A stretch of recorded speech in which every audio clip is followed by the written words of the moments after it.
दोस्तों, एक नौजवान लड़की को एक दिन अचानक से उल्टी होने लगी। उसकी मां उसे डॉक्टर के पास लेकर गई तो वहां पर पता चला कि ये लड़की मात्र 6 महीनों की मेहमान है।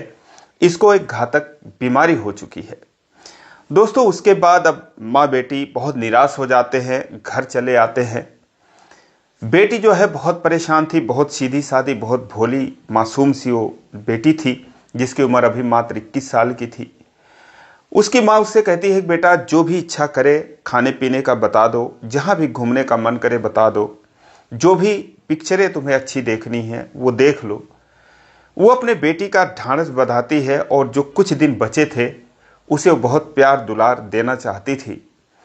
लेकिन बेटी कहती है कि माँ, जब अब कुछ ही दिन बचा है तो फिर घूमने फिरने से क्या फ़ायदा, क्या अच्छा खाऊं, कुछ मन ही नहीं कर रहा है। लेकिन बस एक अंतिम इच्छा है कि माँ, मैंने किसी से प्यार नहीं किया है, कभी मैंने कोई संबंध नहीं बनाया है, तो मेरी अंतिम इच्छा यही है, मैं यही करना चाहती हूँ। और दोस्तों, उसकी माँ सुनने के बाद ये रोने लगती है। उसे जो है बुरा नहीं लगा इस बात को। वो सोचने लगी काश मैं अपनी बेटी की ये इच्छा पूरी कर पाती। और फिर उसके बाद दोस्तों, वो ऐसे व्यक्ति की तलाश में लग जाती हैं कि जो उनकी बेटी के साथ वो सब कुछ कर सके, उसकी अंतिम इच्छा पूरी कर सके। इसके लिए वो बहुत कोशिश करती है। लेकिन दोस्तों, कुछ ही दिनों का वक्त बचा था, क्या उसकी इच्छा पूरी हो पाती है या नहीं हो पाती है। ये एक विचलित कर देने वाली कहानी है। दोस्तों, आपसे रिक्वेस्ट है कि आप पूरे कहानी को अंत तक सुनिएगा। आइए जानते हैं पूरी कहानी इस वीडियो में। लेकिन वीडियो में आगे बढ़ने से पहले बस वही रिक्वेस्ट, वीडियो को लाइक कर दीजिए, चैनल को भी सब्सक्राइब कर लीजिए ताकि मेरा हौसला बढ़ता रहे। दोस्तों, ये कहानी है डेनमार्क की। डेनमार्क के ओंडे शहर में एक महिला जिसका नाम मार्गरेट होता है, तलाकशुदा महिला थी। वो अपनी 21 साल की बेटी जिसका नाम थायरा होता है उसके साथ रहती थी। एक दिन थायरा को उल्टी होने लगी। उल्टी होने के बाद कुछ दिन तक उसकी तबीयत खराब रही। फिर बड़े अस्पताल में ले गई। जांच में पता चला कि उसे एक पेट का कैंसर है और जिसकी वजह से अब जो है बीमारी इतनी घातक हो चुकी है कि मात्र 4-6 महीने का वक्त बचा है। डॉक्टर साहब कहते हैं कि बस कुछ दिनों का वक्त है और जो भी इनकी इच्छा हो खाना पीना इनको खिलाइए, जो है जो भी ये अच्छा करना चाहती हैं इनको कर लेने दीजिए। दोस्तों, मार्गरेट जो है तलाकशुदा महिला थी, 10 साल से अपनी बेटी के साथ रह रही थी। माँ बेटी में बहुत प्यार था। थायरा जो है बहुत सीधी सादी, बहुत भोली सी थी, पढ़ाई करती थी, मार्गरेट नौकरी करती थी।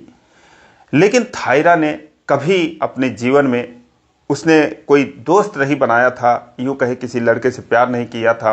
अभी तक वो कुंवारी थी, जो कि विदेशों में एक बहुत रेयर बात है, बहुत ही ऐसा कम देखने को मिलता है। जब डॉक्टर ने ये चेतावनी दे दी कि बस कुछ दिन बचा है तो उसकी माँ उससे कहने लगी, बेटा जो भी अंतिम इच्छा है। उन्होंने बोला कि बेटा जो भी मन करे बता दो। थायरा ने कहा कि मम्मी, बस एक ही इच्छा है कि मैंने आज तक किसी से प्यार नहीं किया है, कभी मैंने किसी पुरुष के साथ रिश्ता नहीं बनाया है, तो बस मेरी अंतिम इच्छा मम्मी यही है। इतना कहने के बाद वो अपनी आंखें मूंद लेती है। यह सुनने के बाद जो मार्गरेट थी वो रोने लगती है और फिर सोचती है कि काश मैं इसकी ये इच्छा पूरी कर पाऊं। और फिर उसके बाद वो ऐसे युवक की तलाश करने लगती है कि जो उनकी बेटी से इन बचे हुए दिन में जो उसकी इच्छा है वो पूरी कर सके। इसके लिए वो प्रोफाइल बनाती है, बाकायदा थायरा का फोटो डालती हैं और उस पर पूरा विवरण लिखती हैं। $5000 का ऑफर भी देती है कि कोई ऐसा युवक है जो मेरी बेटी से बस कुछ दिनों के लिए प्यार कर सके। क्या क्या करना है दोस्तों, प्यार से लेकर जो भी कंडीशन लिखी थी कि बस शादी नहीं करनी है, बाकी सब कुछ करना है, जो भी था उन्होंने खुले तौर पर लिख दिया था। थायरा एक बहुत ही खूबसूरत लड़की थी, सुंदर लड़की थी। और जैसे उसकी प्रोफाइल दोस्तों वायरल होती है, देश विदेश से ऑफर आने लगते हैं, लोग संपर्क करने लगते हैं। कुछ दिन की जब बातचीत होती है और उसके बाद जब उन लोगों को थायरा की बीमारी के बारे में पता चलती थी तो दोस्तों वो संपर्क तोड़ लेते थे, कहते थे यह क्या मजाक है। और इस तरीके से इन बचे हुए दिन में भी दोस्तों 2 महीने का दिन बीत जाता है। अब उसके पास मुश्किल से 3-4 महीने का वक्त बचा था। मार्गरेट बहुत निराश हो जाती है, थायरा भी बहुत सोचती है कि शायद ये जो सपना है सपना ही रह जाएगा। लेकिन तभी एक दिन एक मैसेज आता है प्रोफाइल पर, जो कि अमेरिका से था। एक युवक 32 साल का, जिसका नाम होता है जॉन ओलिवर। ओलिवर मैसेज करता है, उसमें इंटरेस्ट जाहिर करता है। फिर इन लोगों में बातचीत होती है। ओलिवर थायरा से बात करता है, कहता है क्या बात है, और अभी तक तुम कुंवारी हो, तुम्हारे देश में ऐसे कोई लड़का नहीं मिला, तुम्हें कोई दोस्त नहीं मिला, और ऐसा क्या मजबूरी आन पड़ी है कि तुम इतनी सुंदर हो फिर भी इस तरीके का ऑफर दे रही हो। वो कहती है कि अब अपनी सारी कहानी बता देती है, जो उसकी बीमारी थी और कितने दिन बचे थे। तो अब ये सुनने के बाद दोस्तों, जो ओलिवर था बहुत सदमे में आ जाता है, मतलब बहुत उसे कष्ट होता है, बहुत दुख पहुंचता है। वो थायरा से मिलने का फैसला करता है। कुछ दिन, 2-4-6 दिन बातचीत होती है। थायरा उसे बहुत अच्छी लगी। वो कहता है कि तुम मुझसे मिलने के लिए अमेरिका आ जाओ, लेकिन थायरा ने कहा कि मैं इस हालत में ट्रैवल नहीं कर सकती, और मैं अपनी माँ के बिना कहीं नहीं जा सकती। मैं चाहती हूँ अगर मेरी मौत हो तो मेरी माँ के सामने हो, तो इसीलिए मैं वहाँ नहीं आ सकती हूँ। अगर आप आना चाहो तो यहाँ पर आ सकते हो, डेनमार्क में। लेकिन वो कहता है कि सिर्फ तुम्हें अकेले नहीं आना है, तुम्हारी माँ को भी मैं लेकर आऊँगा, बस तुम हाँ कर दो, मैं खुद एयरपोर्ट पर तुम्हें लेने आऊँगा, क्योंकि मैं तुमसे प्यार करने लगा हूँ। अब जब ये सुनती है तो वो तैयार हो जाती है कि माँ भी मेरे साथ जाएगी। फिर वो हाँ कर देती है, और इसके लिए दोस्तों जो ओलिवर था वो इन लोगों के टिकट का इंतजाम करता है, मेडिकल वीज़ा लगाता है, और 2 ही दिन बाद वो डेनमार्क के कोपेनहेगन इंटरनेशनल एयरपोर्ट पर पहुंचता है, जहां पर मार्गरेट और थायरा भी उधर से आती हैं। और दोस्तों, जब इन लोगों की पहली मुलाकात होती है एयरपोर्ट पर, जैसे ही ओलिवर थायरा को देखता है तो दोस्तों अपनी बाहें फैला देता है। थायरा भी दौड़कर उससे लिपट जाती है और फूट फूट कर रोने लगती है। दोस्तों, ये पहली बार था जब थायरा किसी लड़के को गले से लगाई थी। कुछ देर तक वो उससे लिपटी रही, रोती रही। ओलिवर कहता है कि आई लव यू थायरा, उसके माथे को चूमता है, और उसके बाद ये लोग यहाँ से फ्लाइट पकड़कर मियामी इंटरनेशनल एयरपोर्ट पर उतरते हैं। वहाँ से करीब 7 से 8 हज़ार किलोमीटर दूर अमेरिका में। वहाँ पर जाने के बाद फिर वो अपने घर पर लेकर जाता है ओलिवर। लेकिन दोस्तों, जैसे ही घर का दरवाज़ा खुलता है तो मार्गरेट और थायरा की आंखें फटी की फटी रह जाती हैं अंदर का नज़ारा देखकर, क्योंकि ओलिवर ने इनकी स्वागत के लिए उस घर को दुल्हन की तरह सजा रखा था। फर्श पर फूलों की चादरें बिछी थी। ये लोग अंदर जाने में संकोच करते हैं। थायरा कहती है ये सब किस लिए? वो कहता है ये सब तुम्हारे लिए है। और फिर उसके बाद दोस्तों, जब वो अंदर जाती है तो अंदर हर जगह कुछ ना कुछ स्पेशल था। जो बेड थे, सोफे थे, हर जगह जो है फूल बिछे हुए थे, और झूमर वगैरह चमचमा रहे थे, म्यूजिक बज रहा था। दोस्तों, थायरा को ऐसे लग रहा था जैसे वो कहाँ किस स्वर्ग में आ गई है। वो इतनी खुश हुई कि अपनी बीमारी भूल गई, लेकिन जैसे अगले ही पल उसे ध्यान आया कि अरे मैं तो कुछ चंद दिनों की मेहमान हूं, तो वो वही बेड पर बैठकर रोने लगी। ओलिवर उसे संभालता है, समझाता है, कहता है कि आज तो इतना स्पेशल दिन है। दोस्तों, ये दिन था 17 अक्टूबर 2016 का। कहता है कि इतना स्पेशल दिन है, आज तुम रो क्यों रही हो? और दोस्तों, उस समय शाम हो चुकी थी। उसके बाद जो है वो रात हो जाती है। ये लोग खाते हैं, पीते हैं, बातें करते हैं। लेकिन 10-12 घंटे फ्लाइट का सफ़र करके आए थे तो काफ़ी थके हुए थे। उसके बाद सो जाते हैं। ओलिवर अलग कमरे में सोता है, मार्गरेट और थायरा एक कमरे में सोती हैं। दूसरे दिन जो ओलिवर होता है वो थायरा और उसकी माँ से कहता है, वो उनको एक जगह ले जाने की तैयारी करता है, जो कि ह्यूस्टन सिटी में एक बहुत ही बड़ा हॉस्पिटल, जो कि कैंसर का हॉस्पिटल होता है। अब दोस्तों, उस अस्पताल का नाम university of Texas MD Anderson cancer centre के नाम से जिसे जाना जाता है। वो बहुत ही प्रतिष्ठित हॉस्पिटल, वहाँ ले जाने की बात करता है।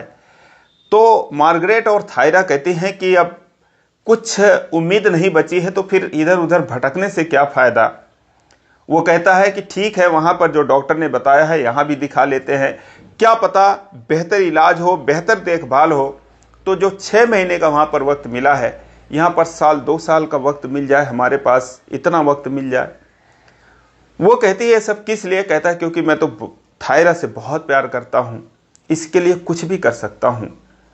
और फिर उसके बाद दोस्तों वहाँ से वो फ्लाइट पकड़ते हैं, ह्यूस्टन सिटी जाते हैं, वहाँ से करीब 1200 किलोमीटर दूर उस अस्पताल में जाते हैं जहाँ पर डॉक्टर को दिखाते हैं। डॉक्टर अपने हिसाब से जांच पड़ताल करते हैं, लेकिन यहाँ पर जो डॉक्टर बताते हैं दोस्तों, उससे जो उम्मीदें थी और टूट जाती हैं और निराश हो जाते हैं ये लोग। डॉक्टर कहते हैं कि जो 6 महीने का वक्त उन्होंने बताया था, जिसमें से भी 2-3 महीने बीत चुके हैं, ऐसा नहीं है कि ये अभी और 2-3 महीने जिंदा रह सकती हैं। ये भी हो सकता है कि ये आज ही यहाँ से जाएं और घर जाने के बाद इनकी तबीयत खराब हो और फिर इनकी मौत हो जाए। ये भी हो सकता है।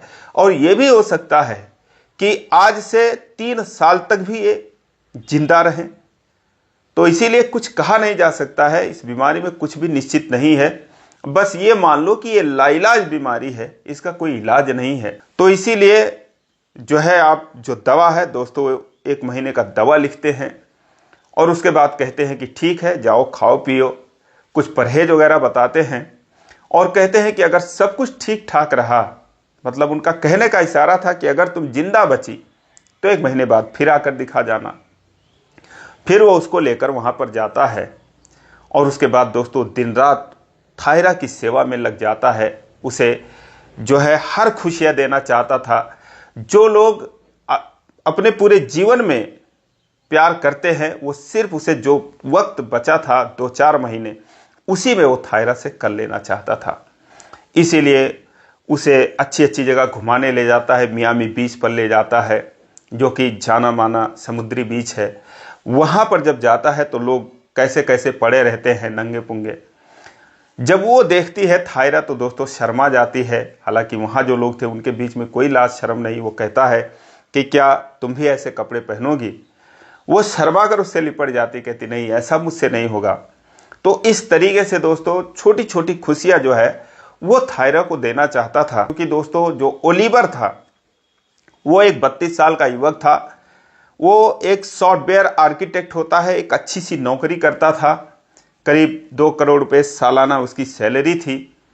और उसके जो माता पिता थे ये दोनों प्रोफेसर थे, जो कि वहाँ से 200 किलोमीटर दूर एक अलग घर में रहते थे। तो धन दौलत की कोई कमी नहीं थी, बस एक ही कमी थी दोस्तों, सच्चे प्यार की, जो कि ओलिवर पाना चाहता था। और अमेरिका में तो मिलना उसके लिए पॉसिबल नहीं था।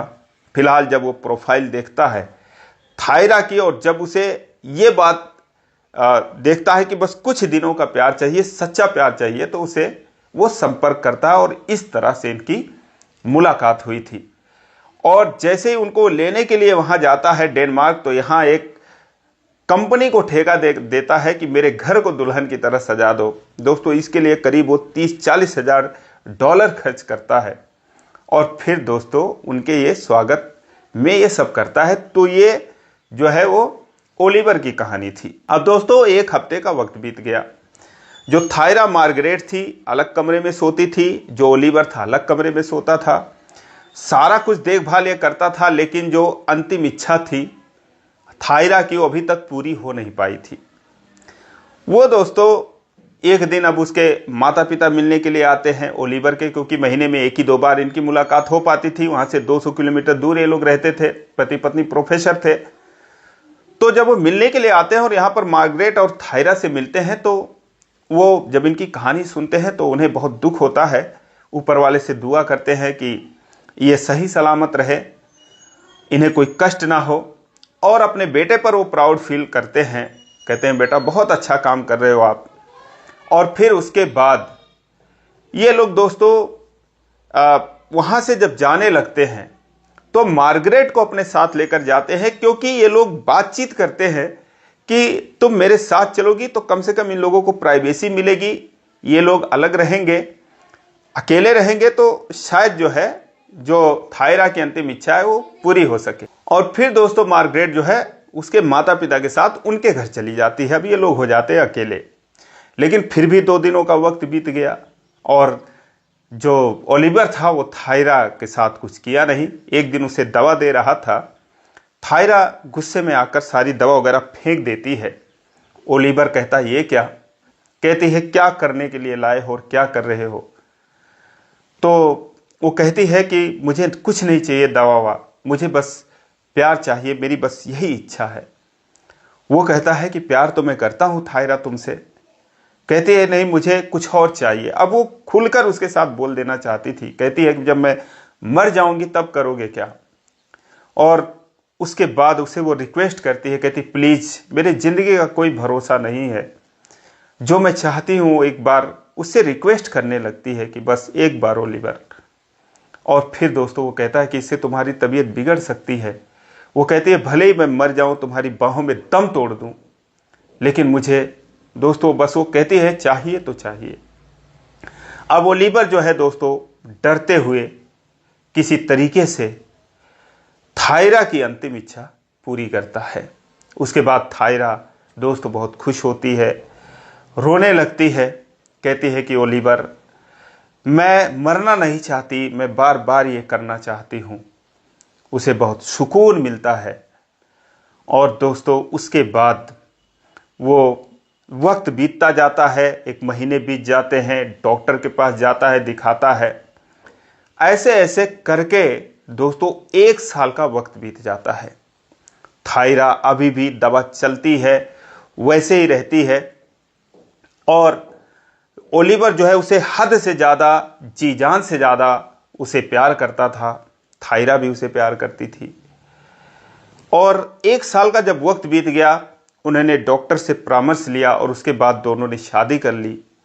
पति पत्नी की तरह रहने लगे, हनीमून के लिए स्विट्जरलैंड गए। और फिर उसके बाद दोस्तों वो दवाइयों के दम पर चलती रही, न मरने में रही न जीने में रही। धीरे धीरे करके 2016 से 18, 20, 22, 24 आ जाता है 2000। और फिर एक दिन दोस्तों जो थायरा थी वो एक बेटी को जन्म देती है। और फिर उसके बाद जब उसको बेटी पैदा हुई, बेटी नॉर्मल थी, किसी चीज़ की कोई परेशानी नहीं थी। अब ये लोग बहुत खुश हुए। आज भी दोस्तों थायरा की उम्र 31 साल की हो चुकी है। जब वो मिले थे 21 साल की थी। आज भी दोस्तों दवाई के दम पर जो थायरा है वो चल रही है। हर महीने 1 से 1.5 लाख रुपए की दवा लगती है। आज भी बस वो उसी कंडीशन में है। डॉक्टर कहते हैं कि भाई कुछ भी भरोसा नहीं है। लेकिन दोस्तों आज जो है, जो ओलिवर के माता पिता है रिटायर हो चुके हैं, इनके साथ रहते हैं। मार्गरेट भी साथ में रहती है। और जो थायरा है वो अपने बच्ची के साथ रहती है। दोस्तों उसके साथ उसका पति कहे या परमेश्वर कहे या भगवान कहें, जो भी कहना है दोस्तों आप कमेंट में लिखेंगे ओलिवर के लिए, वो भी साथ में रहता है। आज बहुत ही ये लोग खुश हैं। और दोस्तों ऊपर वाले से दुआ करते हैं कि ऐसे ये 50 साल तक जिंदा रहें, ये अमर प्रेम कहानी जिंदा रहे। दोस्तों फिलहाल आपकी इस पर क्या राय है कमेंट में ज़रूर बताएं। और इसी प्रकार की कहानियों के लिए इस चैनल को सब्सक्राइब करें। वीडियो को लाइक नहीं किया अभी तक तो लाइक कर दीजिए। फिर मिलेंगे अगले वीडियो में, तब तक के लिए जय हिंद।